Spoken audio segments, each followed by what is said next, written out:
Bismillahirrahmanirrahim. Assalamualaikum warahmatullahi wabarakatuh.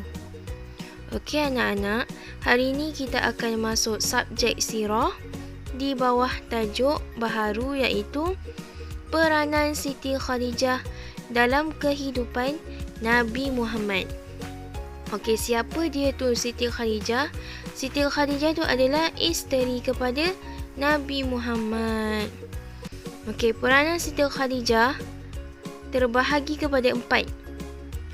Terbahagi kepada 4 iaitu kita tengok ya. Okey, yang pertama, Siti Khadijah ni sebagai isteri dan kekasih Nabi Muhammad.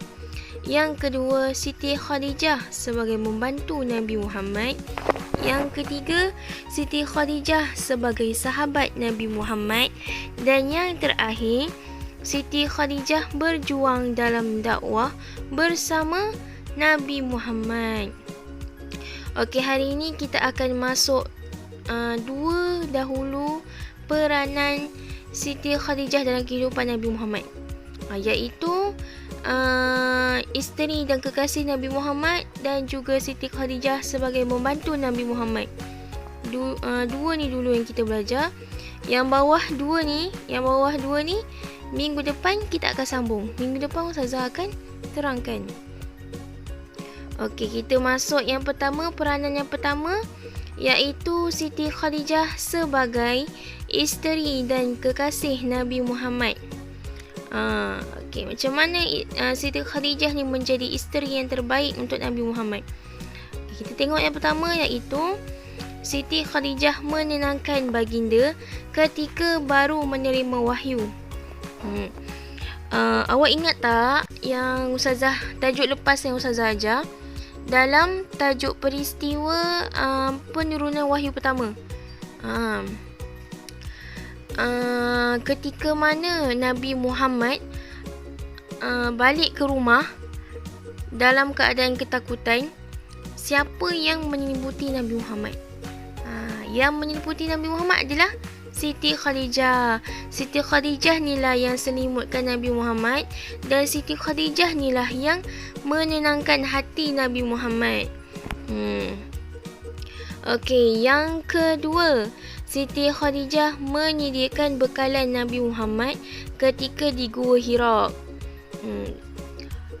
Bila Nabi Muhammad menyembunyikan diri di dalam Gua Hira, menyepi di dalam Gua Hira, Siti Khadijah nilah yang sediakan makanan, minuman, pakaian dan segalanya untuk Nabi Muhammad. Siti Khadijah ni dia berulang-alik daripada rumah dia ke Gua Hira. Awak boleh nampak tak betapa sayangnya Nabi Muhammad, Siti Khadijah ni kepada Nabi Muhammad. Okey, yang ketiga, Siti Khadijah ni adalah orang pertama yang memeluk agama Islam. Bila Nabi Muhammad ni menjadi seorang rasul, setelah Nabi Muhammad ni menjadi seorang rasul, Nabi Muhammad berdakwah secara sembunyi-sembunyi. Maknanya Nabi Muhammad ni berdakwah secara senyap. Dia menyebarkan agama Islam dan berdakwah kepada isteri dia, kepada keluarga dia, kaum kerabat dia, sahabat-sahabat ni dan juga orang yang terdekat dengan Nabi Muhammad. Jadinya Siti Khadijah ni lah orang yang pertama yang memeluk agama Islam dan yang dapat menerima agama Islam. Dan Siti Khadijah ni adalah wanita pertama yang memeluk agama Islam. Okey, yang terakhir, Siti Khadijah ni seorang isteri yang sentiasa jujur dan tabah. Keluarga Siti Khadijah ni adalah keluarga yang terhormat dan keluarganya terkenal dengan sifat yang jujur. Okey, ni adalah Siti Khadijah sebagai isteri. Kita tengok yang peranan yang kedua. Okey, kita tengok peranan yang kedua. Peranan yang kedua adalah Siti Khadijah membantu Nabi Muhammad. Macam mana Siti Khadijah ni bantu Nabi Muhammad? Yang pertama, Siti Khadijah membantu mempertahankan Islam dan Nabi Muhammad. Bila Nabi Muhammad menyebarkan agama Islam, masyarakat ni tidak dapat menerima agama Islam dan mereka mempelekehkan, mereka mengherdik Nabi Muhammad. Siti Khadijah ni lah yang sentiasa menjadi penguat kepada Nabi Muhammad. Dia yang menjadi semangat Nabi Muhammad, yang memberi semangat kepada Nabi Muhammad. Dan dialah yang sentiasa bersama dengan Nabi Muhammad untuk mempertahankan Islam.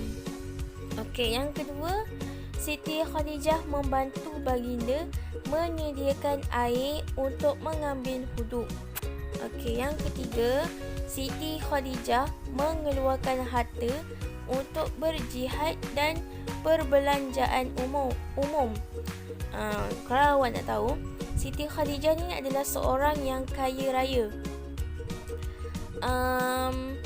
Sepanjang perkahwinan Nabi Muhammad dengan Siti Khadijah, iaitu 25 tahun, Siti Khadijah ni tidak sentiasa mengeluarkan hartanya untuk membantu Nabi Muhammad menyebarkan agama Islam, untuk menyampaikan dakwah. Siti Khadijah tak kisah pun untuk bagi hartanya dekat Nabi Muhammad. Dan Siti Khadijah ni juga yang sentiasa menolong dan membantu orang masyarakat yang sentiasa dalam kesusahan. Dia tolong orang yang dalam kesusahan. Okey, yang terakhir, Siti Khadijah memberi kepercayaan dan penguat baginda dan penguat Nabi Muhammad. Seperti yang saya cakap tadi itulah, Siti Khadijah ni dia menjadi tulang belakang Nabi Muhammad. Dia sentiasa menjadi penguat kepada Nabi Muhammad. Dan Siti Khadijah ni adalah isteri Nabi yang paling Nabi sayang. Okey, cukup pada hari ini kita belajar dua peranan Siti Khadijah dalam kehidupan Nabi Muhammad. Hari ini kita belajar yang pertama, ingat ya. Yang pertama, Siti Khadijah sebagai isteri dan kekasih Nabi Muhammad. Yang kedua, Siti Khadijah membantu Nabi Muhammad. Hari ini kita belajar peranan dua ni dulu. Minggu depan kita akan masuk dua lagi peranan, iaitu Siti Khadijah sebagai sahabat Nabi Muhammad dan Siti Khadijah berjuang dalam dakwah bersama Nabi Muhammad. Minggu depan kita akan masuk dua peranan tu. Okey, cukup untuk hari ini. Kalau tak faham apa-apa, boleh tanya ustazah. Sekian, terima kasih. Assalamualaikum. Bye bye. Kita jumpa minggu depan.